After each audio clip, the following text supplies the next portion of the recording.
Kumusta mga ka-DC? 10,000 subscribers na tayo! Woo! Salamat po sa suporta nyo ha. Salamat sa mga solid abangers sa upload natin araw-araw. Kaya ba natin gawing 15k subscribers sa loob ng isang linggo? Tulungan nyo po ako ha, para mas makapaghatid pa ako ng magagandang kwentong kulam at barang na may kasamang aral sa buhay. July 29 ngayon. Gawa natin ang countdown mga ka-DC. Isang linggo mula ngayon hanggang August 5. Game ba kayo? Susubukan po natin ha. Araw-araw, kasabay ng pag-upload natin, mag-a-update din ako kung ilan na lang ang kulang para maabot natin yung 15k subscribers ha. Siyempre, isabay nyo pa rin yung pag-comment at pagpuso sa bawat video natin. Lalo na sa mga silent listeners natin dyan. Sobrang laking tulong po kasi niyan sa pagpapaunlad ng Kuya Louie Horror Stories channel natin. Ngayon pa lang po, nagpapasalamat na ako sa inyo mga ka-DC. Sa nagdaang story natin, si King Jongjo ng Red Sleeve ang sinampol ko. Ngayon, balik muna tayo sa anime. Okay lang ba? Kay Trunks naman tayo ng Dragon Ball Z. Sample tayo ha. Tito Goku, nandito ako para tulungan kayo ni Papa Vegeta. Nakahanda akong ibuwis ang buhay ko para sa mundo. Okay ba? Sa next sample natin, i-comment nyo kung sino yung gusto nyong isample ko. Yung may pinakamaraming comment, yun ang gagawin ko. Bago natin simulan ng kwento, check muna natin na kapag like, comment, share, and subscribe ka na po ba? Palambing naman po. Ayan. Thank you po mga ka-DC. Ngayon, simulan na natin ang kwento ng retokadang dalaga. Alis na po ako, Nay. Anak, pupunta ka na ba ng trabaho? Opo. Ay, bago ko po pala makalimutan, ito na yung pambayad natin ng kuryente. Sinobrahan ko na rin po yan. Bumili po kayo ng bagong damit ha. Isuot niyo po kapag nagsimba tayo sa birthday niyo. Ay nako, marami pa naman akong maayos na damit doon. Itabi mo na lang to pambili ng gusto mo. Ayos na tong pambayad natin ng kuryente. May sapat naman po akong ipon, Nay. Para sa inyo talaga yan. Hayaan niyo naman akong i-spoil kayo kahit konti. Ay, napakabait mo talagang anak, Olga. Pero wag sobrang bait ha. Maraming manloloko ngayon. Baka hindi mo namamalayan sinasamantala na pala ang kabutihan mo. Ayos lang po yun. Ano pa po bang pakinabang ko kung hindi ako babawi sa bait? Mahirap yung pangit na nga ang mukha. Pangit pa ang ugali. Anak naman, wag mo namang sabihin yan. Lahat tayo may kanya-kanyang ganda. Nanay mo ko, sa akin kagaling. Nasasaktan din ako kapag mababa ang tingin mo sa sarili mo. Pasensya na po, Nay. Hindi na po mauulit. O siya, baka malate ka pa. Mag-ingat ka sa biyahe, ha? Huwag ka na rin magpapagabi masyado mamaya sa pag-uwi. Pagkalabas ng bahay, nasa mukha pa rin ni Olga ang mapait ng ngiti. Kahit kasi ilang beses na pag-aangin ng nanay niyang si Lorna ang sitwasyon, alam niya pa rin sa sarili ang buong katotohanan na hindi niya nakuha ang ganda nito. Kaya ang dali para dito na sabihing may kanya-kanyang ganda ang mga tao. Ganun pa man, hindi niya na yun ininda pa. Pumasok siya sa trabaho para maging makabuluhan ang araw niya. Subalit kakaupo niya pa lang sa kanyang cubicle, agad na siyang nilapitan ng isa sa kaopisina niyang si Lucy. Mapang-uyam na ang bungad nito sa kanya umaga pa lang. Hoy, Olga, sigurado ka bang naligo ka? Umaga pa lang, haggard ka na. Ano bang kailangan mo, Lucy? Tapusin mo raw yan ngayong araw, sabi ng head. Ayusin mo kung ayaw mo mapahiya ang buong department nyo. Ano? Di ba sa inyo to inassign? May pangalan mo pa nga at ang mga kaibigan mo. Bakit sa akin may papagawa? Ano naman? Yung head namin na nag-utos niyan. Kung may reklamo ka, sa kanya ka pumunta. Napatahimik na lang si Olga habang matagumpay naman na umalis si Lucy sa harap niya. Marami pa itong inutos na hindi naman niya sana toka. Wala rin itong pasasalamat at basta na lang iniwan sa kanya ang gagawin. Napansin naman niyo ng katabi niyang cubicle na si Reggie. Kaloka talaga yun? Ba't kaya hindi niya nalang iutos sa team niya? Kapag ako napuno, isusumbong ko na yan. Hayaan mo na, Bes. Kaya ko naman to. Kahit na bes, hindi porket kaya mo, dapat ikaw na lang ang laging gagawa. Kita mo yung mga girl lalo sa department nila? Puro paganda lang yata ang pinunta rito. Wala rin pakinabang, lalo na ang Lucy na yan. Uy, bunganga mo talaga. Kapag narinig tayo dyan, pareho tayo malilintikan. Sige ka. Totoo naman kasi ang sinasabi ko. Tambak na nga tayo rito. Dadagdag pa sila sa trabaho natin. Pare-pareho lang naman tayo ng sahod. Ang unfair! Ganyan talaga ang buhay, Bes. Maganda sila kaya madali nilang mapapagaan ang buhay nila rito. Pero para sa tulad natin, trabaho dapat kung trabaho. Sinasabi mo bang pangit tayo? Gusto mo bang sagutin ko yan ng diretsyo? O magsisinungaling ako para hindi tayo parehong masaktan? Ay, ayoko ng ganyan. Tuloy pa rin ang reklamo ni Reggie hanggang sa break time nila. Maging ito rin kasi ay binagsakan ng mga gawain mula sa ibang kasamahan naman nila. Kaya pagkatapos nun, hindi niya na ito napigilang magsumbong sa HR ng ginawa ni na Lucy kanina. Kailangan ba talaga yun, Bes? Oo naman, sawa na rin ako sa eksena ng mga yun, kaya dapat na talagang isumbong. Baka pag-initan tayo lalo niyan. Aba, subukan lang ng mga babaitang yan. Pagod na ako sa pagiging impacta nila, no? Hindi ako takot kahit magsama-sama pa sila. Pasalamat sila, yan lang ganti ko. Akala niya, hindi na sila pakikinggan ng HR laban sa grupo ni na Lucy. Subalit hindi tumagal at narinig niyang pinagalitan ng mga ito. Humingi ang mga ito ng tawad sa kanila at inayos ang trabaho. Habang kumakain naman sina Olga isang araw, nagulat siya nang may humila ng upuan sa kanyang tabi. Nakangiting umupo ron si Edmond na isa sa mga lalaki sa department nila. Ipinagtaka niya yon dahil hindi naman sila magkalapit talaga. Nang mapansin nito ang reaksyon niya, napatigil ito sa akmang pagsubo ng pagkain. Sorry Olga, may uupo ba sana rito?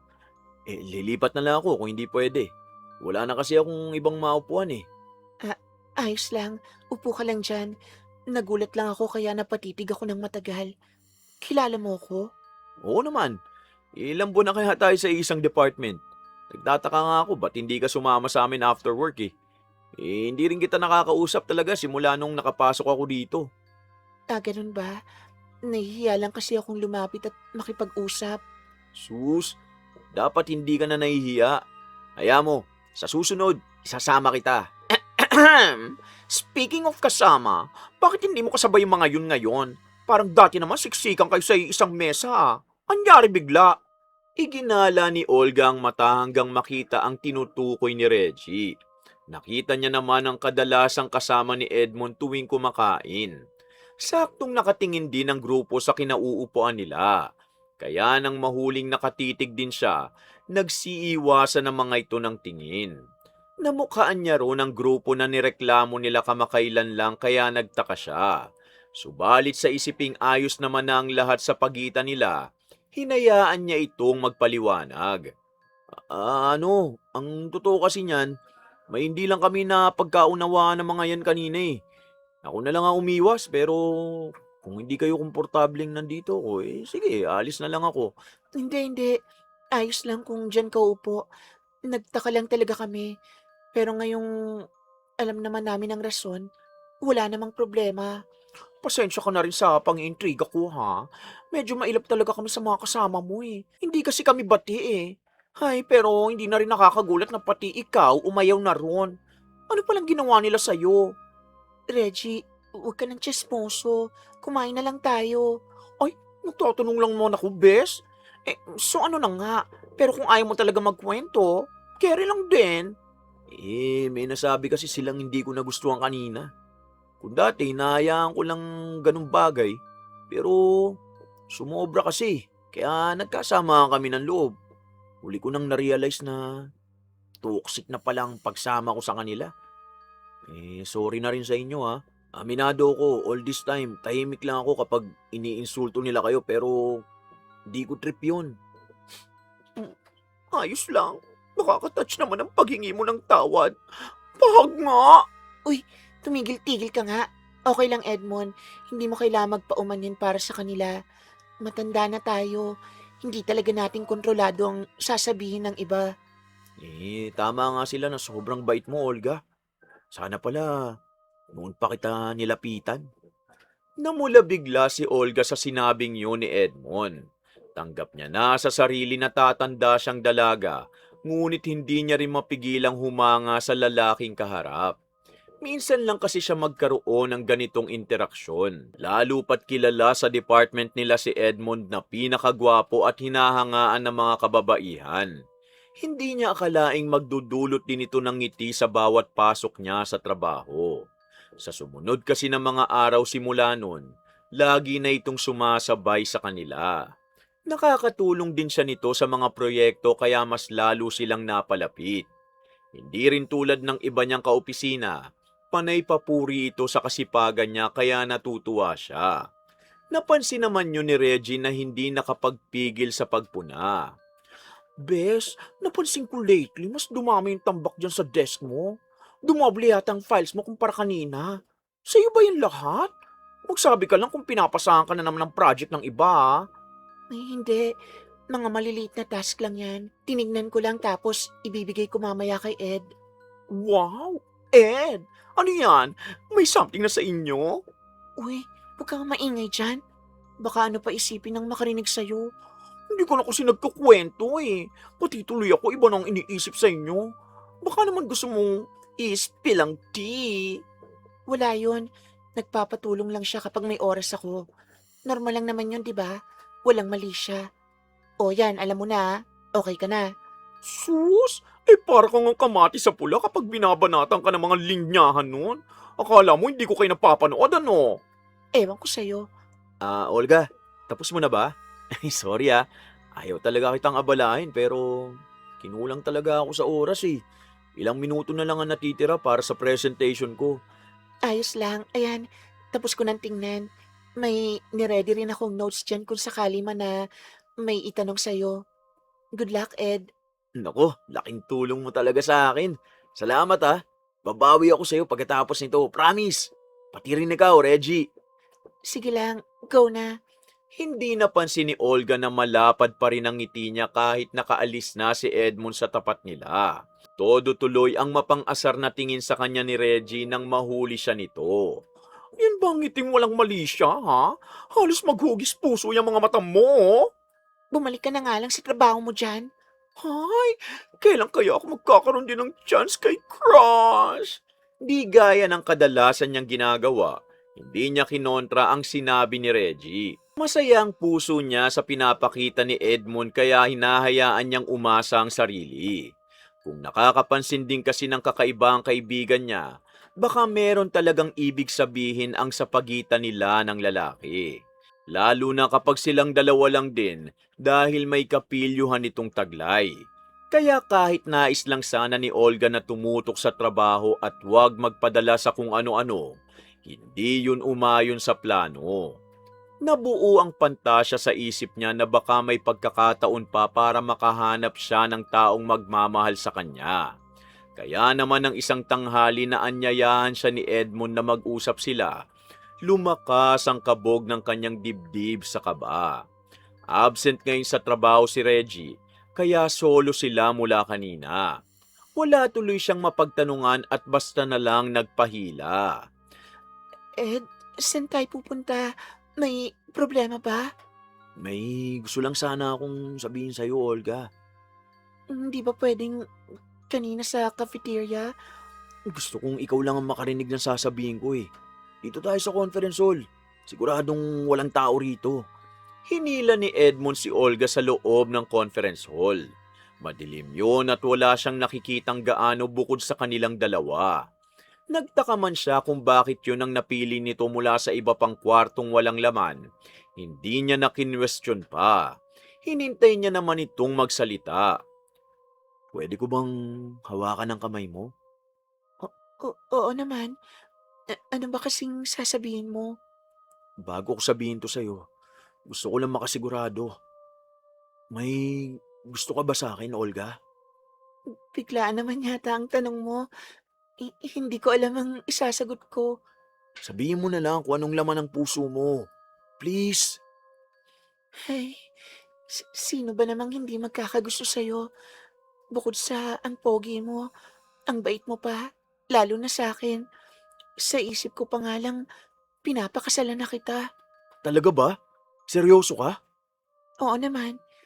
Ikaw, gusto mo rin ba ako? Total, nasabi mo nang gusto mo ko. sasabihin ko na rin ang totoong nararamdaman ko para sa'yo. Na ano? Na nandidiri ako. Woo! Ayan, nasabi ko na sa wakas. Ano? Anong ibig sabihin nito? Kasabay ng pag-alis ng kamay ni Edmond sa pagkakahawak niya ang pagliwanag ng buong lugar. Nakita niya sa loob ng conference hall ang iba nilang kasama sa opisina.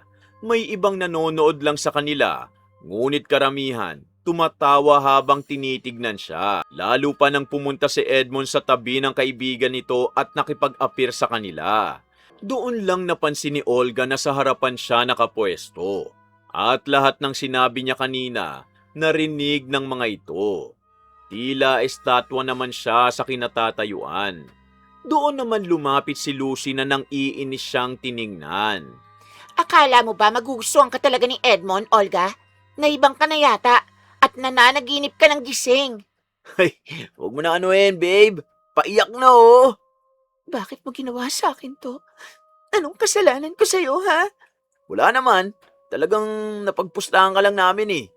Ayoko nung una kasi nakakadiri. Pero ang bilis mo pala talaga utuin. Mapapakinabahan ka ba sa trabaho kaya sulit kahit ayaw ko dyan sa pagmumukha mo.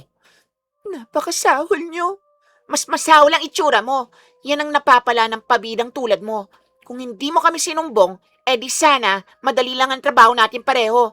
Sa susunod kasi, matuto kang lumugar dahil ang mga pangit na gaya mo, dapat tahimik lang sa isang tabi. Lugmok na umuwi si Olga pagkatapos ng nakakahiyang nangyari sa kanya sa opisina. Nang makarating siya sa bahay nila, doon niya lang pinakawala ng mga luhang kanina pa niya pinipigilan. Bumalik sa kanya ang mga ekspresyon sa mukha ni na Lucy at Edmond habang kinukutya siya. Pati na rin ang mga tawanan ng mga taong nakakita ng nangyari sa kanya. Siguradong pag-uusapan siya ng mga katrabaho niya sa mga susunod na araw. Sa isipin namang yun, napahikbi siyang muli. Agad namang pinuntahan ni Lorna ang pinagmumulan ng ingay sa kanilang pinto. At nang makita ang anak na nakaupong umiiyak sa sahig, agad niya itong nilapitan. Anak, anong problema? Bakit ka umiiyak? Ang sakit, Nay. Wala naman akong ginagawang masama para gawin nila sa akin to. Ano ba kasing nangyari? Halika, tumayo ka dyan. Hala, nasa na mga gamit mo? May nandukot ba sa'yo? Wala po. Nakalimutan ko sa opisina. Sa sobrang pagmamadali kong tumakas doon. Sabihin mo sa akin ang problema, makikinig ako. Kung ano man yan, aayusin natin. Pinahiya nila ako sa lahat, Nay. Alam kong sobrang labo ng pangarap ko na may magmamahal pa sa tulad ko. Pero ganito ba talaga dapat ang kapalit? Ang ipahiya niya ako sa harap ng maraming tao. Sinubukan ko magtiwala sa unang pagkakataon. Pero sinira niya lang ang lahat ng yun. Ito ba yung lalaking kinikwento mo sa akin lagi, anak? Opo. Pero hindi lang siya ang gumawa nito. May kasama siya. Pinagplanuhan nila lahat simula umpisa. Hindi na ako babalik doon. Huwag ganyan, Olga. Kapag sumuko ka na lang ng basta, edi parang hinayaan mo na rin silang manalo. Ilang taon mong pinangarap na magtrabaho sa kumpanyang yon, kaya wag mong sayangin ang pinaghirapan mo dahil lang sa mga taong katulad nila. Hindi ko alam kung paano ko sila harapin lahat, Nay. Sobrang nakakahiya ang nangyari. Ipakita mo sa kanilang hindi ka apektado. May kasalanan din sila sa'yo, kaya dapat na managot sila. Sa isiping nangyari lahat ng yun dahil sa unang pagsusumbong ni na Olga, napailing siya. Sa ngayon, tiyak na mas lalong lalala lang ang sitwasyon kapag nilapit niya pa to sa nakatataas. Ganun pa man, hindi niya rin kayang tuluyang iwanan ng trabaho. Dahil gaya ng sinabi ng ina, pinaghirapan niya ang lahat para maabot yun. Hindi niya maatim na sayangin na lang ang ilang taon niyang paghihirap sa kumpanya. Bakit ba kailangan sa akin pa mangyari ang lahat ng to? Ganyan talaga ang buhay, anak. Mararanasan talaga nating mabigo paminsan-minsan. At may mga tao talagang gagawan tayo ng masama. Ang importante lang, magpakatatag ka. Siguro, kung maganda lang ako tulad nyo, mas magiging magaan ang buhay ko. Ang panlabas na ganda, kumukupas, Olga. Sana naman wag mong hayaang baguhin ka ng masamang pangyayaring to. Mabigat pa rin ang loob ni Olga kinabukasan. Subalit dahil kailangan niya pa rin gawin ang naiwang trabaho, tinatagan niya ang loob na pumasok. Pagkatapak pa lang niya sa opisina, iba na agad ang salubong sa kanya ng mga tao. May ibang natatawa pa rin ang napadaan siya, at may ilang awa lang ang pinapakitang tingin sa kanya. Nang makarating naman siya sa cubicle, agad siyang sinalubong ng kaibigan. Pinaghalong simpatya at galit ang makikita sa mukha ni Reggie nang pakiharapan siya. Bes, narinig ko nangyari kahapon. Ayos ka lang ba? Ayos lang. Wag mo na lang intindihin. Focus na lang tayo sa trabaho ulit. Tama ba narinig kong si Lucy raw ang may pakana nitong lahat? Oo, pero hayaan mo na. Ang babae yun talaga. Akala ko ayos lang lahat nung magkaharap tayo sa HR. Pero may pinaplano pala ang loka. Dapat talaga magbayad ang mga yon. Lilipas din to, Bes. Hindi na natin kailangan paabuti naman kung saan. Kasalanan ko rin kasi nagpauto ako agad eh. Dapat nga siguro talagang una pa lang. Hindi na ako nag-ilusyon. Ay, huwag mo sisihin ang sarili mo sa nangyari. Ano ka ba? Silang dalawa at ang grupo nila may kasalanan. Lalo na yung Ed mo na yan. Kaya iba talagang feeling ko nang biglang lumapit yan sa atin. Alam mo ba? Ayoko naman pangunahan ka nung nakaraan kasi akala ko time na yun para magka-love life ka. Iba pala ang trip ng damuho.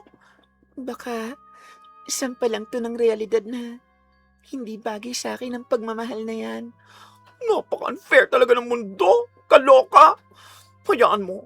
Mamaya, itatagay natin yung lungkot mo. Gumaan man saglit ang loob ni Olga sa suporta ng kaibigan, bumalik naman ang pait ng mapadaan sa kanila si Edmond at Lucy. Magkakbay sila at base sa pagkakalapit nila, dati pang magkasintahan ang dalawa. Hindi niya tuloy maiwasang lalong manliit sa napagtanto. Kung titignan kasi, halata namang mas bagay ang mga ito. Isang maganda at isang gwapo. Nang uwian na nila, ayaw niya sanang uminom. Subalit ang nakita niya kanina, nagtulak sa kanyang magpakalasing. Kaya naman sumama siya kung saan man siya dalhin ni Reggie. Nang makarating sila ng pub, hindi na siya nagpaawat pa. Ininom niya ang lahat ng binibigay sa kanya sa pag-asang makakalimutan niya ang problema. Bes, dahan-dahan naman. Baka masuka ka dyan. Ayos lang ako. Isang tagay pa. Ay, o sige, hayaan kitang lumaklak. Total, broken-hearted ka. Pero ibusin mo muna yung in-order kong pagkain para magkalaman naman yung tiyan mo. Minalas man ako sa crush. Sinwerte naman ako sa best friend. Tayo na lang kaya, Bes. Tigilan mo nga ako ha, loka ka. Hindi tayo talo. Ew! Biro lang naman. Parang ano naman to. Teka, si Shana ba yun? Saan? Yan ba nakatayo sa bar? Parang hindi naman. Kawig lang siguro. Mas maganda yan eh. Sure akong siya yan. Tara, punta natin para malaman. Shana! Sandali, huwag mo ko iwan dito. Sa epekto ng alak, mas lalong tumapang si Olga sa paglapit sa dati nilang kaklase na si Shana. Nang makaharap nila ito, mas lalo nilang nakumpirma na tama ang unang hinala niya. May hawig man sa dating itsura, ibang-iba na ang hubog at kaputian nito ngayon. Kilala kasi dati si Shana na laging tinutukso sa kulay ng balat nito at pangong ilong. Ngayon, para na itong modelo kung titingnan. Halata rin ang kumpiyansa nitong makipag-usap na di nakagaya nung lagi itong nabubuli sa pagiging walang imik. Hindi naman nagtagal ang kumustahan nilang yun nang dumating ang mga kasama ni Shana. Tulad niya, ang mga kaibigan nito nagsisigandahan din. Nahiya na lang tuloy si Olga at Reggie na makihalubilo sa huli. At nang bumalik sila sa pinanggalingang mesa, sabay pa silang napabuntong hininga. Ay, parang dati, kakampi pa natin siya kapag napagtitripan. Pero tignan mo ngayon, iba na talaga. Hindi niya na tayo ka-level, bes. Oo nga, iba talaga kapag sinuwerte, no? Pareho naman natin siyang tumanda pero naiwan tayo sa pag-glow up. Pero alam mo ba, may narinig akong chismis last time na nagparitoke raw yan. Nagpagluta rin daw kaya grabe ang pagkaputi. Mukhang totoo nga ang balita. Sure ka ba? Oo, ngayong personal ko siya nakita, sure na ako. Kita mo yung hugis ng ilong niya? Hindi naman yung basta-basta magiging matangos lang nang di pinapasadya, no? Wala namang masama sa ganun, di ba? Si Shana pa rin naman siya. May pera lang talaga siya kaya mabilis nagpaganda. Paano kung tayo rin kaya gumaya? Ay, hindi man ako gaanong kagandahan, pero ayos na sa akin ng ganitong peslak. Bigay ito sa atin, bes. Kaya tanggapin na lang natin. Isa pa, takot ako sa mga ganyan-ganyan. Eh paano kapag pumalpak at mas lalo lang ako maging tsaka? Hindi ko carry. Sa bagay, kailangan din talaga ng tapang kapag sasabak sa ganyan. Pero baka dapat talagang sumugal, no? Mananatili kasi tayong ganito kung hayaan lang natin. Kung gumana kay Shana, baka sa akin din pwede. Pagod na ako sa pagmumukhang to, bes. Nagkaroon ng panibagong inspirasyon ang lasing na si Olga nang makauwi siya. Tila napalitan ng tapang ang lungkot sa sistema niya. Lalo pa nang titigan niya sa salamin ang bawat parte ng kanyang mukha. Mula sa malapad na noo, mababang ilong at matulis na baba, napangiwi siya. Hindi pa nakatulong ang pagiging pangit ng balat niya. Nang gabing yun, nakapagdesisyon siya na babaguhin niya na ang bahagi ng sarili niya na hindi kaaya-aya. Subalit ang hangad niya na yun, hindi kaya ng simpleng pangangarap lamang. Kailangan ito ng pera para makapagsimula. Kaya naman sa mga sumunod na araw, nagtabi siya ng ekstrang pera. Balak niya itong gawing pambayad sa derma na una niyang hakbang sa pagpapaganda. Gutom na ako, bes. Tara na. Ikaw na lang. Busog pa ako. Mamaya na ako sa bahay. Pangatlong araw na tong hindi ka sumasabay sa akin, ah. Huwag mo sabihin na seryoso ka talaga sa sinabi mo noong nakaraan. Oo, bes. Tototohanin ko na. Wala namang mawawala kung susubukan ko, di ba? Wala pa sa ngayon. Pero baka ginugutom mo ng sarili mo para mapanggastos mo lang dyan. Balita ko, mahal pa naman ang mga ganyan. Baka naman mamaya maadi ka na, ha? Oo, mo naman. Hindi pa nga ako nagsisimula eh. Support ka na lang, okay? Kaya ko to. Huwag ka mag-alala. Kumain lang talaga ako ng marami kanina. O sige, ikaw ang bahala. Basta napagsabihan na kita, ha?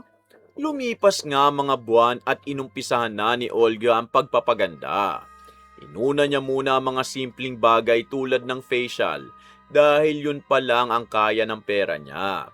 Ito rin ang naging unang hakbang niya dahil wala pa siyang lakas ng loob na sumabak sa malakihang pagbabago ng itsura. Nakita niya naman ang resulta sa ilang buwang pabalik-balik niya. Subalit dahil balat niya lang ang gumanda, tila wala naman itong malaking pinagbago bukod sa mga tigyawat na naglaho. Sa halip na matuwa sa ganun, di siya nakontento. Lalo pa ng isang araw sa banyo nang lapitan siya ni Lucy na may nakakainsultong ngiti sa mukha. Sobrang focus mo dyan sa salamin ah. Baka mabasag yan. Sige ka. Tantanan mo na ako, pwede ba? Akala mo hindi ko napapansin na may ginagawa kang kakaiba? Huwag ka masyadong trying hard dahil halata ka. Ano naman pakialam mo? Wala naman akong paki sa ginagawa mo. Pero ngayon pa lang, papaalam ko na sa'yo. Kahit ano pang pagpapakinis na gawin mo dyan sa pagmumukha mo, hindi pa rin magbabago na mukha kang sigbin. Ganun ba? Eh di ikaw na maganda. Pero anong silbi niyan kung wala ka namang kwenta sa trabaho? Balita ko, lagi ka nangungulilat sa department nyo. Anong pakiramdam na hindi ko na naliligtas ang palpak na gawa mo, Lucy? Abat! Wag na wag mo akong pagtataasan ng kamay. Kung dati hinayaan lang kita, ngayon, baka patulan na kitang babae ka. Tinalikuran ni Olga si Lucy habang ito naman naiwang napatigalgal. Maging siya, nagulat sa ginawa niya kanina nang makaalis na siya. Kung dati siguro manliliit pa siya sa pamumunan nito, ngayon, nagkaroon na siya ng tapang na ito'y pakiharapan.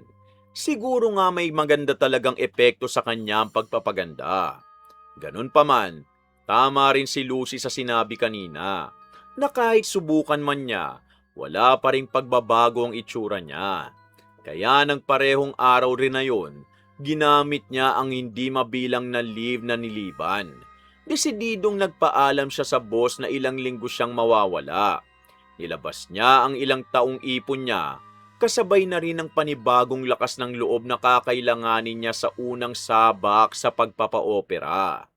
Nang malaman naman ni Lorna ang gagawin niya, agad itong nag-alala. Malaking bagay to, anak. Sigurado ka na ba sa gagawin mo? Buo na po ang desisyon ko, Nay. Babalik din ako pagkatapos ng 1 linggo. Bakit ba kailangang umabot sa ganito? Maganda ka naman kahit hindi mo ipagalaw yung ilong mo. Tanggapin mo na. Tsaka ko lang po matatanggap to. Kung nabago ko na po. Alam kong tanggap niyo ko dahil anak niyo ko, Nay. Pero sana, suportan niyo ko sa gagawin kong to. Hindi ko lang mapigilang mag-alala sa gagawin mo, anak. Marami na akong napanood na masamang epekto ng ganyang operasyon. Mag-iingat po ako. Huwag kayong mag-alala. Yung pupuntahan ko naman po, hindi birong espesyalista. Marami na po silang napaganda. Ay, malaki ka na, Olga. Kaya hindi na kita pag-agalitan pa. Nandito lang ako kahit anong mangyari, ha? Tawagan mo ko pagkatapos para masundo kita. Malayo-layo ang ibinyahe ni Olga para sa pagpapagawa ng kanyang ilong.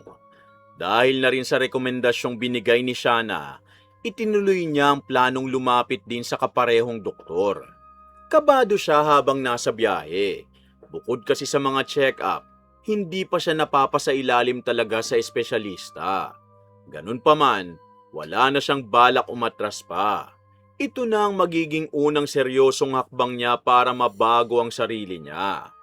Pagdating niya naman sa naturang klinik, nakausap niya agad si Dr. Gomez na tinutukoy ng dating kaibigan niya. Kita niya rin ang iilang litrato sa opisina nito na nagpapakita ng mga nakaraanan nitong kliyente.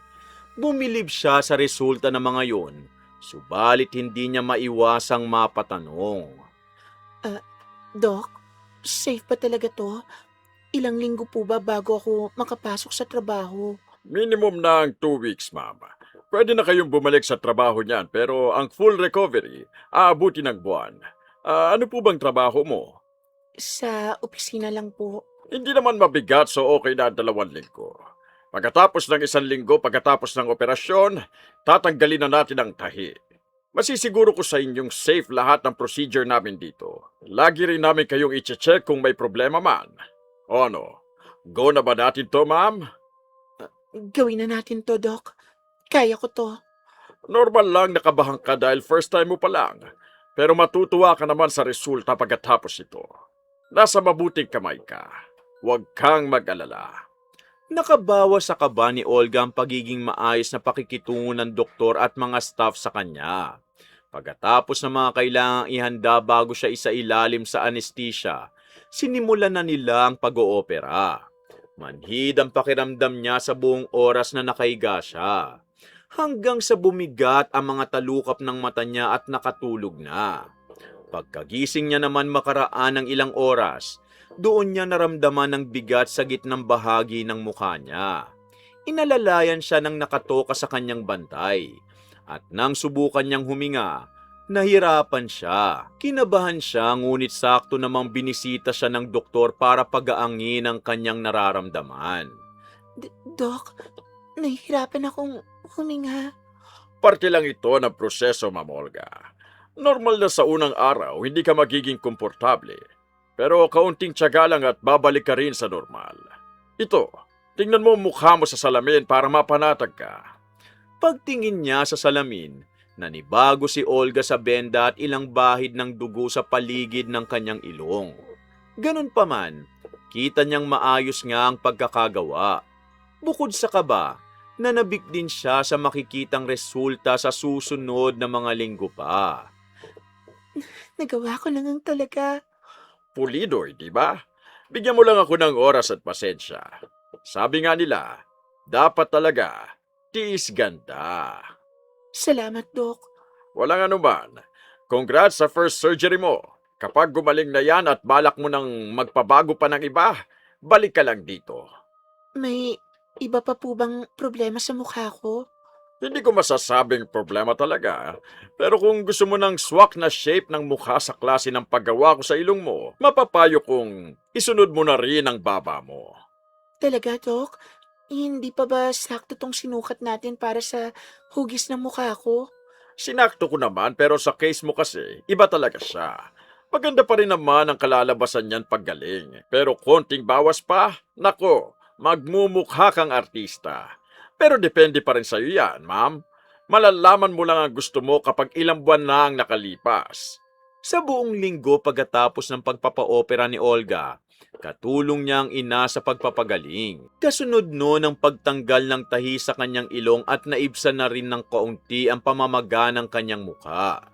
Nang makita niya naman ang kinalabasan ng pagkakagawa nun sa ilalim ng benda, natuwa siya sa resulta. Totoo nga ang sabi ng doktor na normal lang ang kaba niya ng umpisa. Hindi tuloy siya makapagpigil sa mayat mayang pagtingin sa salamin na napansin naman ni Lorna. Mamaya na ulit yung pagtingin mo sa salamin, anak. Kumain ka muna. Kumusta po ang mukha ko, Nay? Parang artista na ba? Noon ka pa maganda. Dali na, kainin mo na to habang mainit pa. Hindi niyo naman po sinagot ang tanong ko eh. Para saan pa tong pagpapaganda ko kung ganyan pa rin pala ang tingin niyo? Aayusin ko naman po lahat to. Kaya ayos lang po na sabihin yung pangit talaga ako. Kailangan ko ng ibang matang titingin para sa susunod na ipapabago ko. Ano? Huwag mo sabihin may kasunod pa tong pagpapagawa mo ng ilong. Baka naman maadik ka na dyan. Ganun po talaga. Dapat ang pagbabago isang set na. Kapag tumigil lang ako sa ilong, edi hindi na kumpleto. Ay naku, hindi ko na alam kung paano kapag sasabihan pa tungkol dyan. Pero sana naman anak, alamin mo kung anong sobra sa sapat na ha. Matanda ka na para kontrolin ko pa ang gusto mong gawin sa sarili mo. Delikado na kapag dumating ka sa puntong hindi mo alam kung paano hihinto. Si nanay talaga ang OA. Hindi ka po ba masaya na natutunan ko ng tanggapin ang sarili ko? Masaya ako basta sa ikabubuti mo. Pero hindi ko lang maiwasang mag-alala pa rin sa kalagayan mo.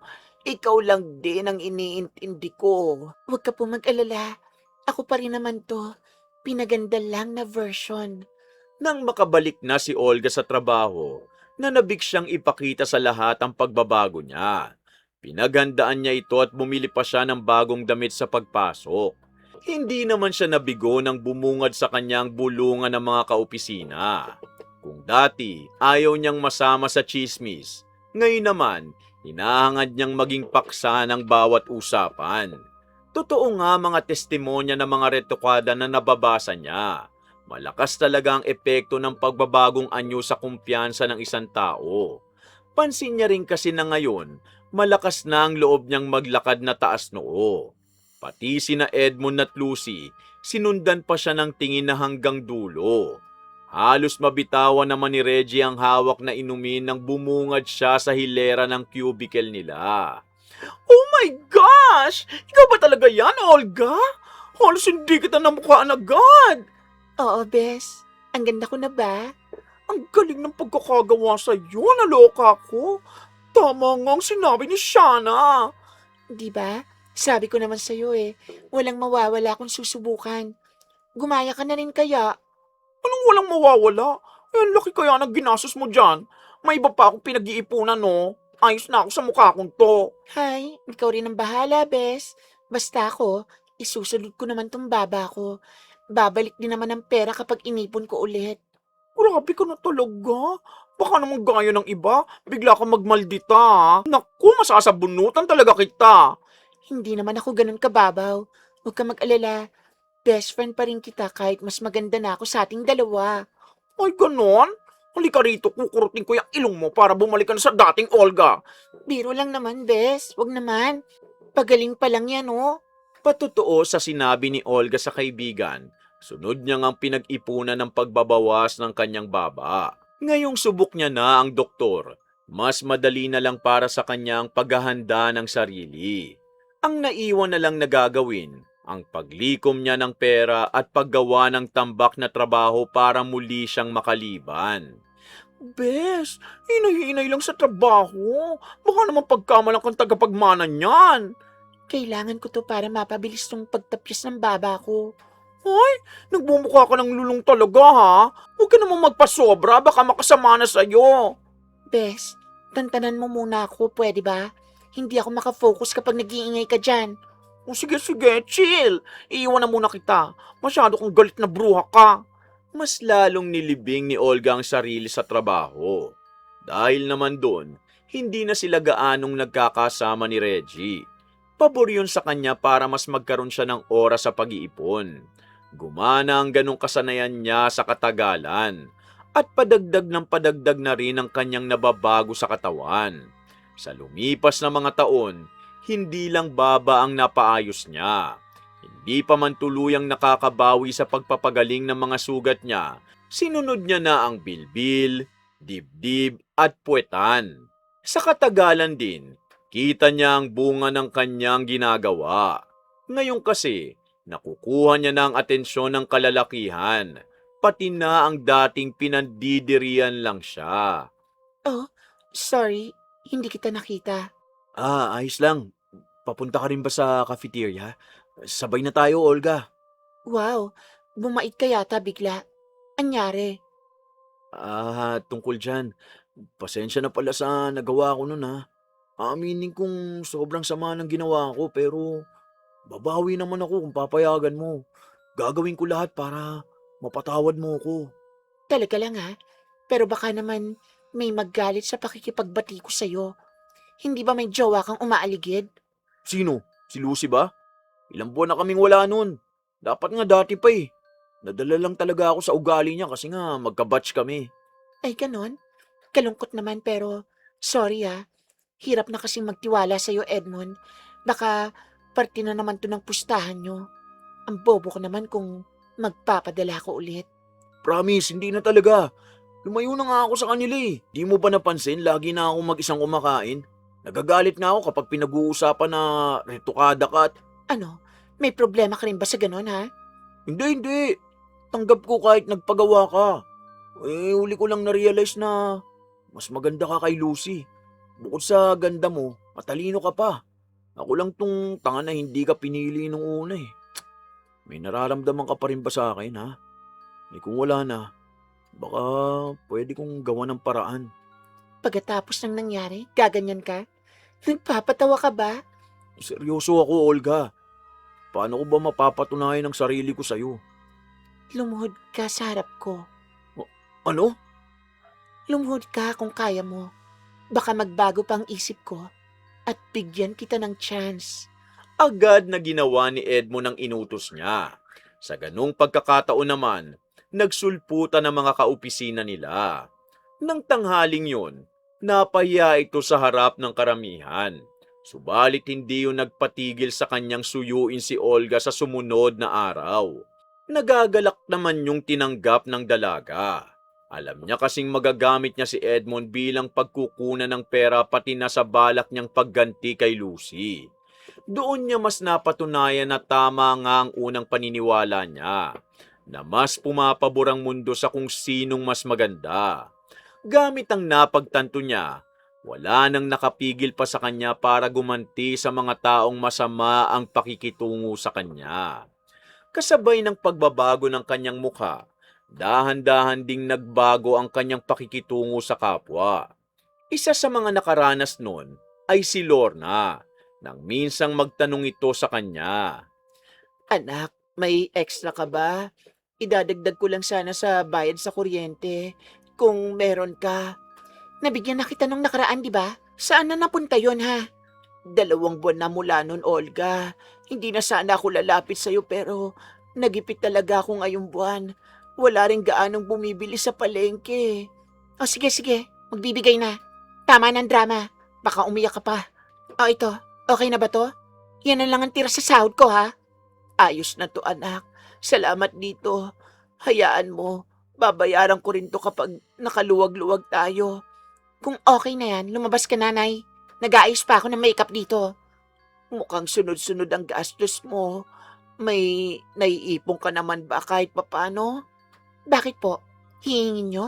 Kaya nga tinawag na ipon ko. Kasi para sa akin yon at sa kailangan ko. Ano bang nangyayari sa iyong bata ka? Nagtatanong lang naman ako. Ayoko lang na ibuhos mo ang pera mo sa bagay na hindi naman makakabuti sa iyo. Ako na pong bahala sa pera ko. Kapag naubos man, hindi ako manghihingi sa inyo. Kung gumastos man ako para sa sarili ko, ang importante, galing naman yun sa pinagpaguran ko at hindi ko ninakaw. Nag-iba na talaga ang ugali mo, anak. Mukhang masamang desisyon talaga na hinayaan kitang baguhin ang itsura mo nung una pa lang. Sana talaga, hindi mo pagsisihan yan. Hindi inintindi ni Olga ang pag-aalala ng kanyang ina. Sa isip niya kasi, ganito lang ang nasasabi ni Lorna dahil hindi na siya laging nag-aabot ng sobrang pera. Ngayong binuhos niyang sahod para sa pagpapaopera, hindi niya na ito nabibilhan ng pangangailangan gaya ng dati. Ganun pa man, sinanay niyang sariling hindi pinapakinggan ng mga pamumuna ng taong malapit sa kanya. Ang mas pinagtutuunan niya ng pansin, papuring nakukuha niya sa kasalukuyan niyang itsura. Mas pabor sa kanya mga salitang positibo na lalong naguudyok sa kanya na kumilos ayon sa kanyang gusto. Isa si Edmond na sumusuporta sa pagpaparetoke niya. Subalit sa halip na magdulot yon ng saya, may kalaki pala itong parating na problema. Dahil ng isang araw sa opisina, bigla na lang sumugod si Lucy habang nasa meeting sila. Malandi kang babae ka! Bitiwan mo ako, ano ba? Ano ba pinagsasabi mo ha? Tumigil ka na, Lucy. Ba't ka ba nanggugulo rito? May meeting pa kami. Wala akong pakialam, Edmond. Akala mo hindi ko malalaman na tong impactan to ang dahilan kung ba't ka nakipag-iwalay sa akin? Sa lahat ng babae, dito mo talaga ako ipagpapalit. Dahil lang dyan, sumugod ka rito. Sa'yo na yan. Suluhin mo hanggang sa magsawa ka. Olga, Ang yabang mo na ngayon nagmukhang tao ka. Makaasta ka, akala mo kung sino ka maganda. Puro gawa lang naman yan. Ano naman kung ganon? Alam na yun ang lahat kaya hindi ko ikakailayan. Kahit si Edmond na mahal mo, tanggap na ganito ko. Ano pa ngayon ang panlaban mo? Sobrang kapal mo! Kakalbuhin kitang babae ka, halika rito! tama na, Lucy. Olga, umalis ka muna. Ako nang bahalang pumigil sa kanya. Nilisan ni Olga ang lugar ngunit bago yon, mapang-asar nang initian niya muna si Lucy na ikinagalit pa nito lalo. Sigurado siyang malilintikan nito sa ginawang panggugulo sa opisina nila. Lalo pa ng paglabas niya, nagpaawa siya sa mga kasama at siniguro niyang kakalat ang balita. Habang nagpapahinga naman siya ng gabing yon, di niya maiwasang matawa ng manariwa sa kanyang nangyari. Ikinatuwa niya ang galit ni Lucy kanina, pati na ang pagdepensa sa kanya ni Edmond na nagpaanghang ng sitwasyon. Sa sumunod na araw naman, nakarating sa kanyang balitang pagsuspinde kay Lucy. Puro simpatsya rin ang nakukuha niya sa mga katrabaho na nakarinig ng nangyari. Labis na pag-aalala naman ang reaksyon ni Edmond nang makasama siya. Pasensya na ulit, Olga. Maayos naman kaming naghiwalay ni Lucy. Pero nadamay ka pa sa gulo namin. Ayos lang. Normal naman yun para sa mga tulad niya. Nasanay kasi siyang nasa kanya lagi ang atensyon. Kaya ngayong nakakasama mo ko, hindi niya siguro na kaya. Ay, buti na lang talaga at malawak ang pangunawa mo, no? Swerte akong maging boyfriend mo. Anong boyfriend ang pinagsasabi mo? Hindi mo pa ba ako boyfriend sa lagay na to? Lagi mo akong kasama. Nililibre kita. Tapos ngayon, pinrotektahan pa kita laban sa iba. Ano pang tawag mo dito? Ano ba tayo, Olga? Nagbibiro ka ba? Normal lang na ilibre mo ko dahil may atraso ka sa akin, Edmond. Pero hindi ibig sabihin nun, may karapatan ka na mag-ilusyon na jowa kita. Ni hindi ka nga nandigaw. Wala lang ba ang lahat ng ginawa ko para sa'yo? Halos buong sahod ko sa'yo napupunta. Minsan nga, nakukulangan ka pa. Akala ko, nagkaintindihan na tayo nung pinakita kong nagbago na ako. Hindi ako katulad ni Lucy na easy to get. Kung isusumbat mo lang naman sa akin lahat ng bagay na kusa mo naman binigay, huwag ka nang lumapit ulit sa akin. Makakahanap ako na mas galante kesa sa'yo. Teka sandali, huwag mo naman akong talikuran. O sige, hindi ko na ulitin. Maayos na sa akin kahit wala tayong label. Basta huwag kang humanap ng iba. Hindi ko kaya kapag iniwasan mo ko, Olga. Wala na, nakakasawa ka na. Bumalik ka na lang kay Lucy. Bakit mo pinagtutulakan sa kanya? Ikaw nga ang gusto ko. Dahil nakuha ko na ang pakay ko sa'yo. Una pa lang, ginamit lang kita. Ngayong wala ka ng kwenta, tantanan mo na ako, pwede ba? Basta-basta na lang iniwan ni Olga si Edmund habang ito na may hindi makapaniwala sa ginawa niya.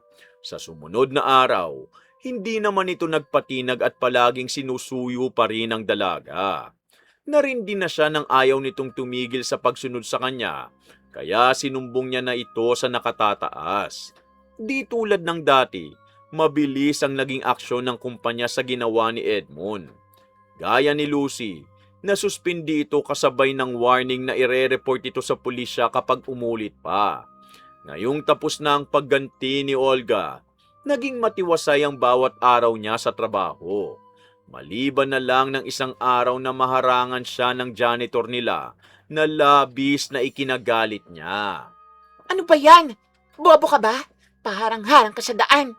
Tahimik lang na umalis ang janitor pagkatapos nun na nagpalakas lalo ng loob niya.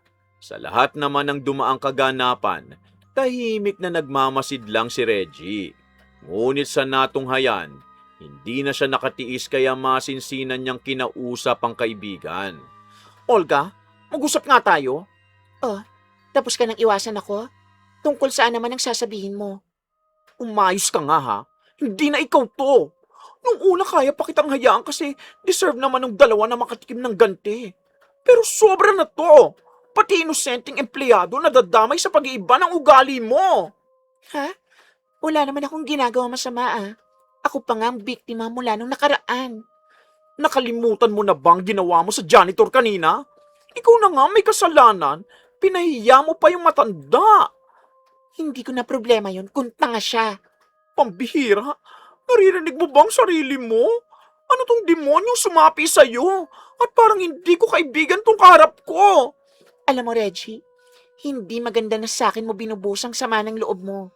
Kung may problema ka sa ugali ko, sa HR mo ireklamo. Akala ko mas matalino ka pa rito, Olga. Kagaya ka rin pala ng iba. Konting pagpaparetoke lang parang hindi ka na makilala. Nakaka-disappoint ka. Eh di lumabas din ang totoo na inggit ka. Hindi ko na problema kung duwag ka at hindi ka nakigaya sa ginawa ko noon pa. Mas nakaka-disappoint ka na maging kaibigan. Tandaan mo yan. Dahil sa alitan sa pagitan nila, mula noon, tuluyan ang hindi nagpansinan ng dalawa. Iba na ang grupong sinamahan ni Olga hanggang nanatili namang mag-isa si Reggie.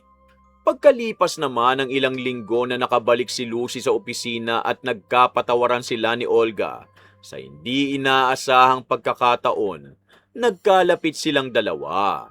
Dahil naman doon, lagi na silang magkasama at ang paborito nilang gawin, manlait ng ibang katrabaho nila.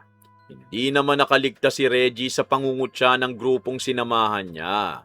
Ni hindi niya pinigilan ang mga ito sa pagpuntirya sa dati niyang kaibigan. Di ba best friend mo yan? Kawawa naman mag-isa lang siyang kumakain oh. Ew, wag mo nga akong ihambing dyan. Wala akong kaibigan na palihim akong kinaiinggitan. Ay, ganyan pala yan? Buti na lang pala iniwan mo na. Buti na nga lang inagahan ko pa. Kapag tumagal pa akong kasama yan, baka pigilan pa akong magpaganda. Akala mo kung sino pang banal kung mamuna. Hay, mas bagay ka talagang kasama namin, Olga. Dapat pala una pa lang, kinaibigan na kita. Sa kabila naman ng mga nangyari, tuloy pa rin si Olga sa pagpapaganda.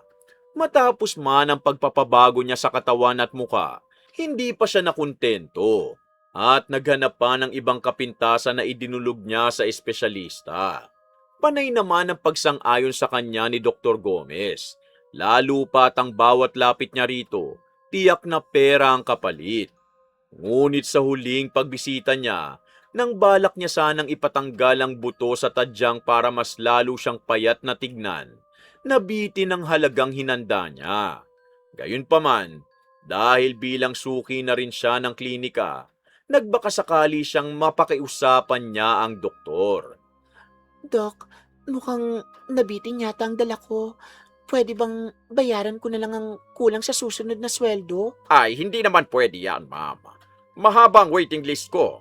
Inuna lang kita dahil ilang beses na kitang naging kliyente. Kung kulang yan, pwede namang sa susunod na buwan ka na lang. May iba pa akong maasikaso sa oras na sinayang ko rito. Grabe ka naman, Dok. Pera-pera na lang ba?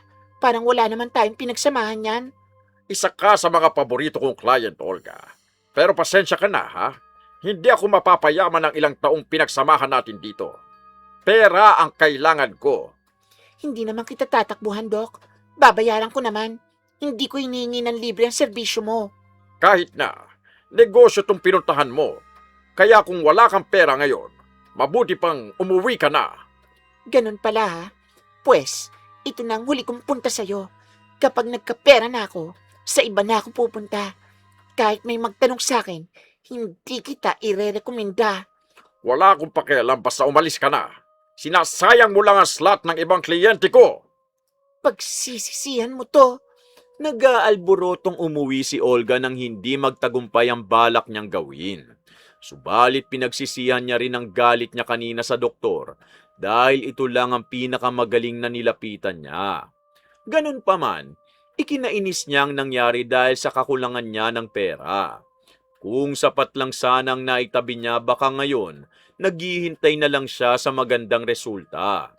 Dahil naman sa sama ng timpla niya, agad niyang napagbuntunan ng galit ang kanyang ina. Hindi kasi sinasadyang natabig ni Lorna ang kape na binili niya. Nay naman, ano ba? Pasensya ka na. Hindi ko napansin agad sa mesa. Kakabatrip naman, oh. Nagtitipid na nga ang tao na sayang pang binili ko. Ipagtitimpla na lang kita ng bago, anak. Saglit lang. Nagpapatawa ka po ba? Mamahalin ang binili ko tapos papalitan nyo lang ng gawa nyo? Ano naman kaya ang lasa niyan? Puchu-puchu? Sumusobra ka na talaga sa sama ng ugali mo, Olga. Parang hindi mo ako nanay kung makapagsalita ka. Hindi porke tinahayaan na lang kita sa gusto mo. May karapatan ka ng bastusin ako. Pamamahay ko pa rin to. Pwes, ayoko na rito. Bahala kang sumalo sa lahat ng gastusin sa bahay na to. Dahil sa inyo, hindi ko na natutususan ng sarili ko. Ni minsan hindi kita inobliga. Wala kang narinig na reklamo. Kahit sa buong taon na to, para ka nalang border na nakikitira dito sa bahay. Kung may dapat kang sisihin kung bakit lagi kang nauubusan, tignan mo kung saan mo dinadala ang pera. Kung wala na lang din akong ambag, mabuti pang umalis na lang ako. Baka sa ibang tao ko pa makuha ang suporta na hindi nyo kayang ibigay bilang ina. Abat, saan ka pupunta? Nag-alsa balutan si Olga ng gabing yon at nagpalipas ng oras kasama ang mga bagong kaibigan. Humabol naman si Lucy para makisabay sa inuman. Pinagaan niyang nararamdaman gamit ang alak. Hindi man nun napuna ng pakiramdam niyang kulang sa buhay niya. Ikinatuwa niya naman ang suportang naririnig niya. Sa sumunod na araw, nawili siya sa pakikisabay sa mga bagong nakakasalamuha. Nang isang araw na may naisip na gawin ng grupo at gusto siyang isama, pumayag siya. Kahit balak ng mga itong pagtripan si Reggie sa paparating na presentation nila. Nang atasan siya na ibigay ang inumin na naglalaman ng gamot para masira ang tiyan ng kaibigan, sinunod niya naman. Subalit para magawa yun, dapat niyang pilitin na maayos itong pakitunguhan. Kaya sa mismong araw ng presentation, walang pag-aalinlangan niya itong nilapitang mag-isa. Mag-isa ka lang bang kakain, Bes? Pwede ba akong sumabay? Oh, di ba may mga bago ka ng kaibigan? Doon ka na. Ito naman, nagtampo agad. Sorry na, please. Ano ba? Tantanan mo nga ako? Alam kong sobrang harsh na mga nasabi ko noong nakaraan, Bes. Sana naman, hayaan mo akong bumawi. Iiyak na ako nito, sige ka. Sasayangin mo lang ba ang ilang taong friendship natin? Dahil sa kagagahan ko? Buti naman at aminado ka sa kasalanan mo. Akala ko hanggang ngayon, nag-iilusyon ka pa rin na tama lang ang ginawa mo. Ikaw na nga nagsabi na hindi ako to. Huli na lang din ang na-realize ko yun. Siguro, nabulag lang din ako sa bagong image ko sa iba. Nawili lang talaga. Hay, gets din naman kita. Nasaktan lang talaga ako sa mga sinabi mo. Pero sino ba naman ako para magmatigas, di ba? So, bati na ba tayo? Oo na. Matitiis ba kitang bruha ka? Swerte ko talaga sa'yo, Bes. Sobra. Ay, ito nga pala. Peace offering ko. Pambawi lang ba? Aba, hindi ko tatanggihan yan. Himala, first time na nanlibre ka. Pinanood naman ni Olga kung paano uubusin ni Reggie ang hinandang inumin pagkatapos nitong kumain. Tinignan niya ang relo nang masagawa niya ang unang hakbang ng plano. Ilang oras lang kasi mula ngayon, saktong ito ang haharap sa kliyente sa malakihang presentation. Dito nakasalalay kung mapopromote ba si Reggie. Ito rin ang isa sa dahilan kung bakit hindi siya nag-atubili sa ginawa. Dahil kung pumalpak si Reggie, sa kanya ibibigay ang posisyon na para dapat dito. Ibig sabihin nun, siya ang may pagkakataong tumaas ang sweldo at magagamit niya yun sa naudlot niyang pagpapagawa nung nakaraan. Sa presentation naman, "Welcome, Mom and Sir. Ako nga pala si Reggie, ang presenter niyo for today. Una kong ipapakita sa inyo ang goal ng project ko sa taon na to. At, OMG! Baka masuka ka dyan bigla. Bes, ayos ka lang ba? Ayos lang ako. Excuse me. So, balik sa kaninang sinasabi ko. Hala, nagkalat na siya. Everyone, pagpasensyahan niyo na po ang kasama namin. Sorry sa lahat. Proceed na tayo. Mukhang hindi ka talaga okay, Bes. Dadalhin na kita sa klinik. Tara na, huwag mo nang ipilit. Hindi, kaya ko pa to. Kailangan kong presentation na to, Olga. Ano ba? Lumabas ka na lang muna. Pinapahiya mo ang buong kumpanya sa ginagawa mo, Reggie. dahil sa sinabi ni Lucy, doon lang mas maayos na tinignan ni Reggie ang nangyayari. Halos pandidiri at pagkailangang ekspresyon ng mga kliyente sa harap nila dahil sa ginawa niya. Nakita niya rin ang resulta ng pagsusukan niya kanina. Kaya naman para hindi na mas lalo pang lumala, minabuti niyang lumabas na lang at sumunod sa payo ng mga katrabaho niya. Pagkarating naman sa klinik, kasama niya pa rin si Olga. Nagtaka nga lang siya nang mahuli niya itong may matagumpay ng ngiti sa mukha. Ayaw man niyang paniwalaan ang bulong ng isip. May kutob si Reggie na may kinalaman ito sa nangyari. Kaya para makumpirma, nagtanong siya kahit ayaw niyang malaman ang totoo. Ano yung ngiti sa mukha mo? Ikaw ba may gawa nito? May nilagay ka ba sa binigay mo sa akin kanina, ha? Paano kung oo ang sagot ko? Anong magagawa mo? Walang iya ka, Olga! Ano bang kasalanan ko sa'yo, ha? Naging mabuting kaibigan naman ako sa'yo! Wala naman. Nakakainis ka lang. Hindi bagay sa yung promotion na yon. Dapat lang yung sa akin na mas nagpakahirap sa kumpanyang to. Hindi ka pa rin talaga nagbabago sa ilusyon mo. Alam nating pareho na mas lamang ang kakayahan ko, Olga. At ano bang habol mo kahit ma-promote ka? Dagdag na konting sahod? Para lang dun gagawa ka ng ganitong bagay? Mas kailangan kong dagdag sahod na yon. Makukuha ko na sana kung di dahil sa yung buwisit ka. Saan mo gagamitin? Sa pagpaparetoke lang? Kilala mo ko. May pamilya akong binubuhay. Kung ikukumpara mo ang sarili mo sa akin, mas kailangan kong pera sa ating dalawa. Ano naman paki ko sa pamilya mo, ha? Akala mo kung sino kang banal kasi mas pinili mong manatiling pangit.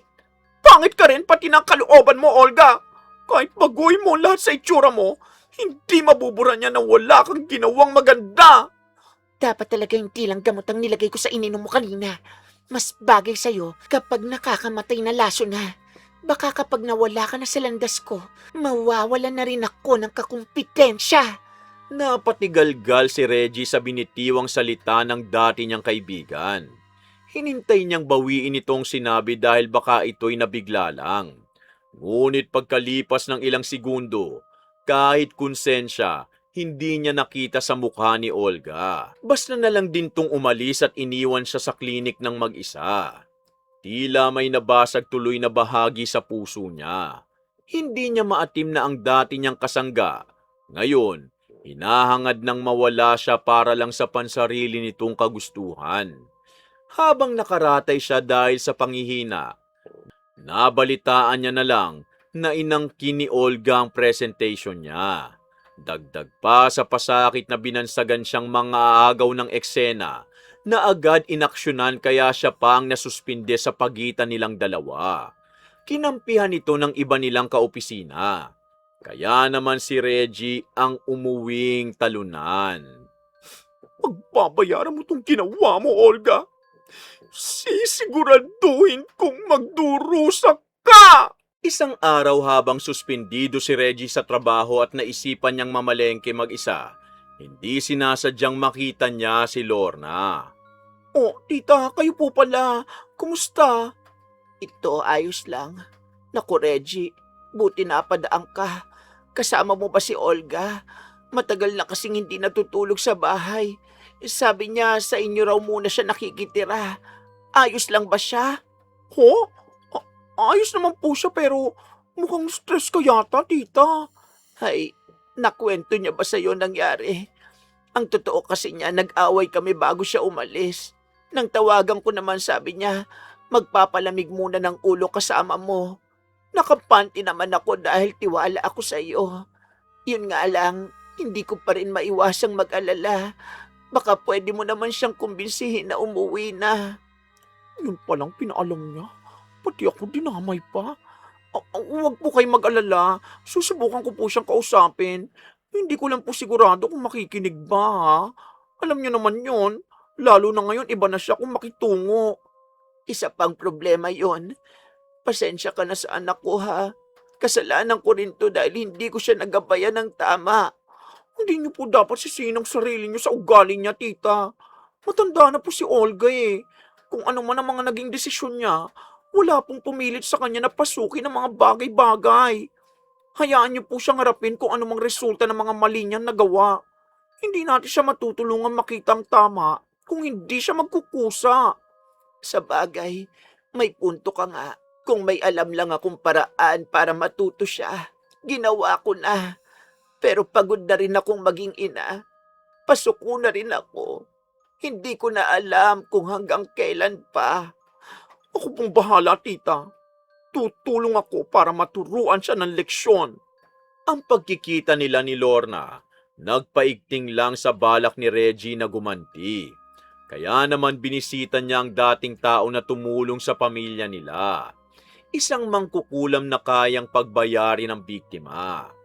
Habang masinsina naman ang pag-uusap nila, sa kabilang banda, nabuburyo sina Olga sa opisina. Hanggang ngayon kasi, wala pang balita sa promotion na inaasahan niya. Nagdududa na rin siya sa kilos ng mga kasama niya. Habang nakikitira kasi siya kay Lucy, napansin niyang may kinikilos itong kakaiba. Natumbok niya yon ng isang gabing nahuli niya itong pinapakialaman ng gamit niya. Pinalagpas niya yon dahil akala niya isang beses lang tong mangyayari. Subalit nang makita niya na itong kumuha ng pera sa bag niya habang nasa opisina sila, hindi na siya nakapagpigil pang kumprontahin ito. Lucy, ikaw ba ang kumuha ng pera ko rito? Kulang na tong nasa wallet ko. Ha? Hoy, huwag kang mambintang dyan, ha? Baka ikaw lang din ang nakagastos niyan. Kung wala kang pera, sana nang hingi ka na lang. Hindi mo ako kailangan pagnakawan. Ang cheap mo naman. Aba, anong sabi mo? Sinong tinatawag mong cheap? Sino pa ba? E di ang dukhang kailangan pang mandekwat dito. Alangan naman ako. Magdahan-dahan ka sa pananalita mo, Olga, ha? Baka nakakalimutan mo. Sa amin ka nakikitira. Kung hindi dahil sa akin, baka sa lansangan ka nalang pupulutin. Parte lang yan ang paniningil ko sa renta mo. Hindi ko alam kung anong pinagpuputok ng butsi mo. Ah, ganun? Bukod sa malaking binabayad ko sa'yo lagi, dapat hayaan na lang kitang nakawan ako dahil nakikitira ako sa inyo? Bobo mo talaga mag-isip kahit kailan. Ah, ganun pala ha? Huwag kang iiyak kapag nakalbo na kita. Hindi nakapaghanda si Olga nang bigla siyang sugurin ni Lucy. Todo hiyaw siya dahil pinuntiran nito ang parte ng mukha na pinaretoke niya. Sa galit naman, nagdilim ang paningin niya. Hindi niya namalayang napuruhan niya na si Lucy sa suntok. At kung hindi pa siya napigilan ng mga kasama, baka mas malala pa ang sinapit nito. Nauwi naman ang insidente sa pagkasisante niya.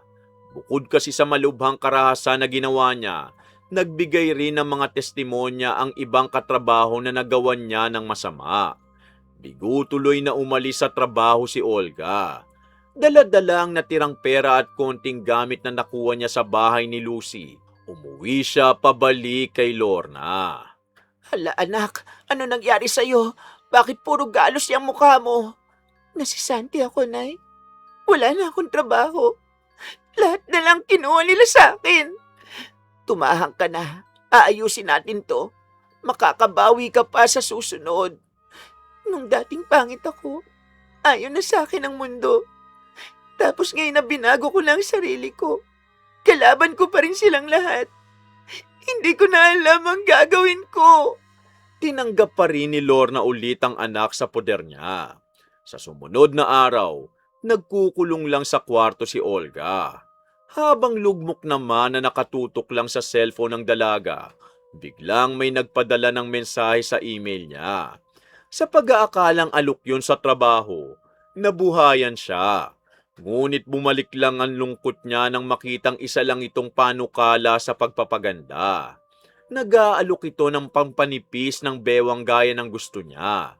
Naengganyo siya sa kanyang nabasa.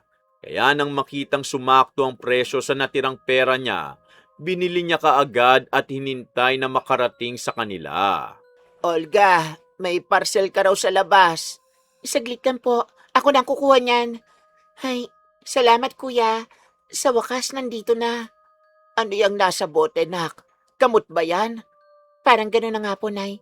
Kailangan ko na po to. Akyat lang po ako sa taas. Nananabik na binuksan ni Olga ang boteng laman ng parcel na pinadala sa kanya. Hindi pa man niya nasisiguro ang maaaring epekto nito sa katawan niya. Walang pag-aalinlangan niyang sinunod ang nakasulat sa panuto nitong kasama. 3 beses niyang ininom sa isang araw ang laman ng bote. Nang matapos na niyang kailangang gawin, matyaga niyang hinintay ang resulta. Sa halip nga lang na dahan-dahang pagnipis ng bewang, una niyang naramdaman ang pagpilipit ng kanyang kalamnan pagkagising niya. Nay, tulong! Ang sakit! Hindi ko kaya! Ikuha niyo ako ng gamot! Ano bang nangyari sa'yo, anak? Saan banda masakit? Itong buong tiyan ko. Parang sinusuntok ang laman loob ko. Kailangan ko ng gamot. Namumutla ka na. Dadali na kita sa ospital. Sandali, tatawag ako ng tulong. Nilipas din po to. Normal lang po to bago gumana ang ininom ko, Nay.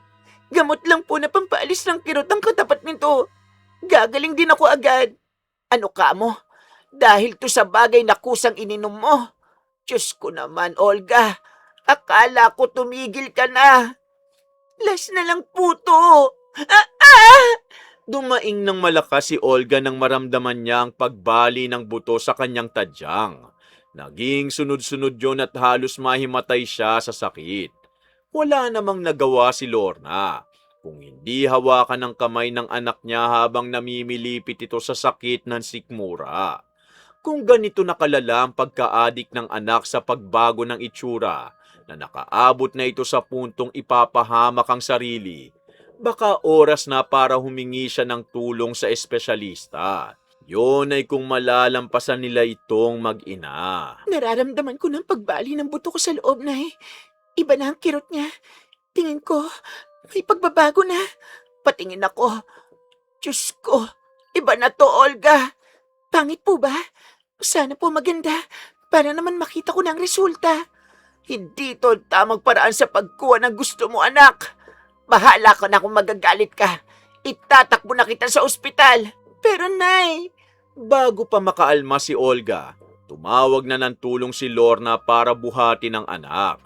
Sa bahay ni na Reggie, hawak niya pa rin ang manikang bigay sa kanya ng mangkukulam. Kanina pa niya yun pinipilipit hanggang sa para na itong manipis na laruan. Ito naman kasi ang kahilingan ni Olga, na lumiit ang bewang niya para lalo siyang hangaan ng iba. Habang ginagawa naman ni Reggie ang pagganti niya, hindi niya mapigilang maluha.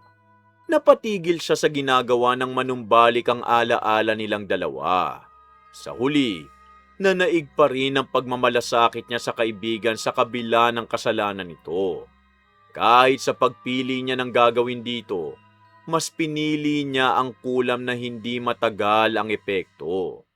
Nang mabalitaan niyang isinugod dito sa ospital, una pa siyang bumisita. Hindi niya natiis na tingnan ang nangyari kay Olga. Tita, narinig ko po ang nangyari. Kumusta na po siya? Reggie, salamat sa pagpunta. Sa ngayon, inoobserbahan pa lang siya. Baka dahil sa ininom niya kaya siya nagkaganon. Sana po maging maayos na siya. Marami kaming dapat pag-usapang dalawa. Sana maayos na ang alitan sa pagitan niyo ng anak ko. Sa nangyaring to, sana matuto na siya. At ikaw naman, sana hindi ka nabulag sa paghihiganti sa kasalanan niya.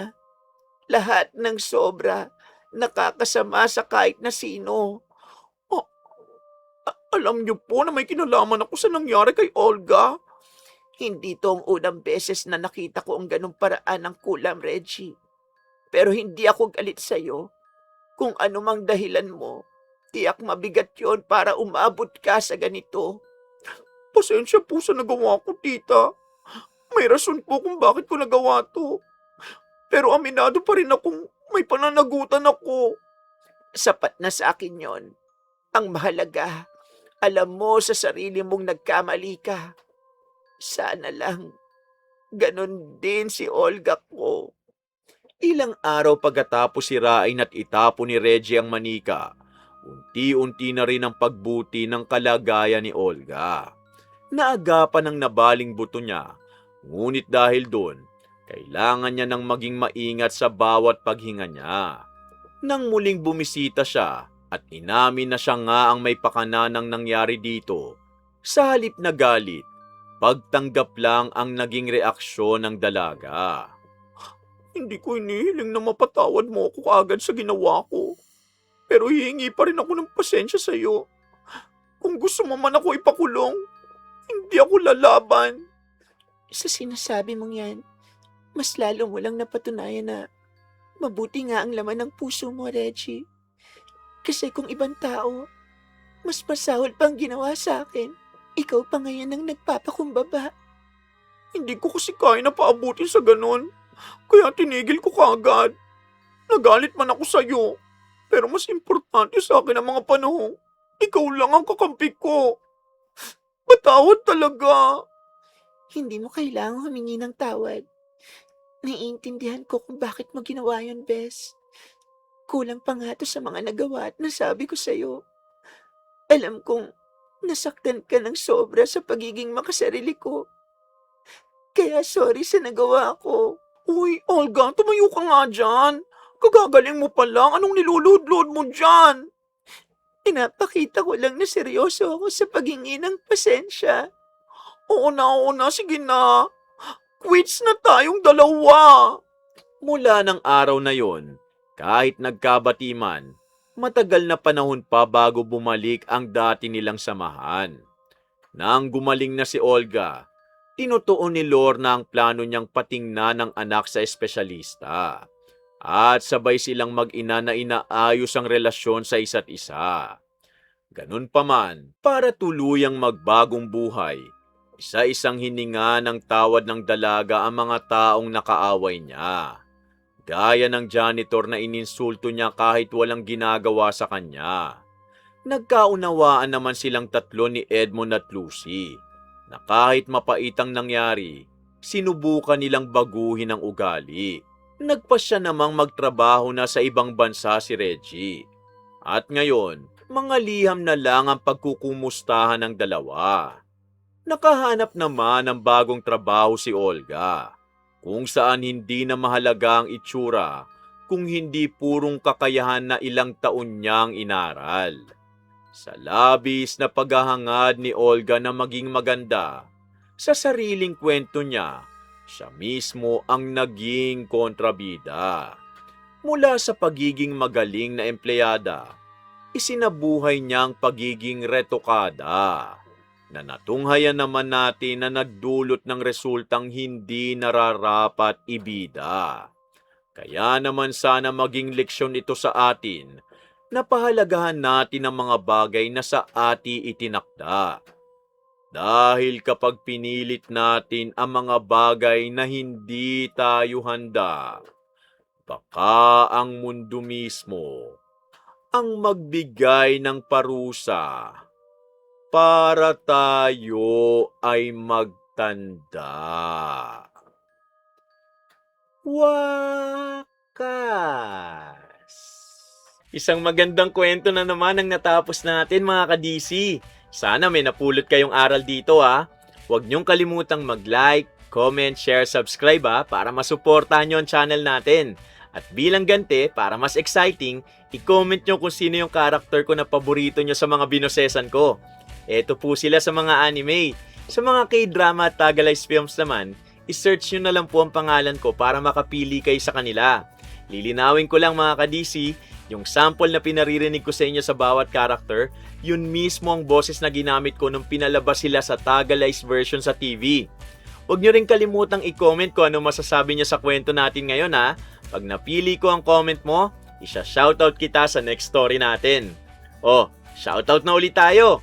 Shoutout kina Donna Nog Vlog 08 na first commenter natin, Raven Tennyson, Meldy ng Malaysia, Loli Trico, Gina Andraque Peñas at sa asawa niyo pong si Joey Peñas, Testa ng Manila, Wilmara Bocarsal ng Quezon City, Alba Babe at kina Ryan Alba, Loretta Bobes at Elijah Alba, Josephine Beroya at sa mga apo niyo pong sina Jency, Ajena, Jiliana, Jairel, Michael at Jairine, Mami Rhea Unang ng Parañaque, Janine Bondoho, Bernadette Kabuhat ng Myanmar, Christopher Mirador, Juliet B, Gloria Ramos ng Saipan, Guko ng Luzon, Raquel Jaydan, Blanca Oliveros, Michael Tomenbang ng Dagupan City, Chanchan Amigo ng Novaliches, Quezon City, Gay Somojo ng Kuwait, Mary Grace Batican ng Caloocan City, Lisa Calapan, Steffi at sa Esteves Hemilo family,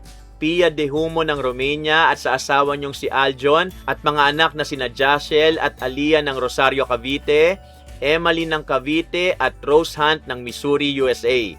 Shoutout kina Mama Lauren Boyles ng California, USA, kina Kuya Liam at Bebe Lay ng Quezon City, kina Bombom, Bebe Jam at Jillian ng Sampaloc, Manila, kay Mamo Lovina at Papa Bong ng Manila, kay Tanod Potpot Mylas, pagaling ka to Pox, kay Keisha Chua ng Torrance, California at kay Josh and Lauren Rubio ng Buena Park, California.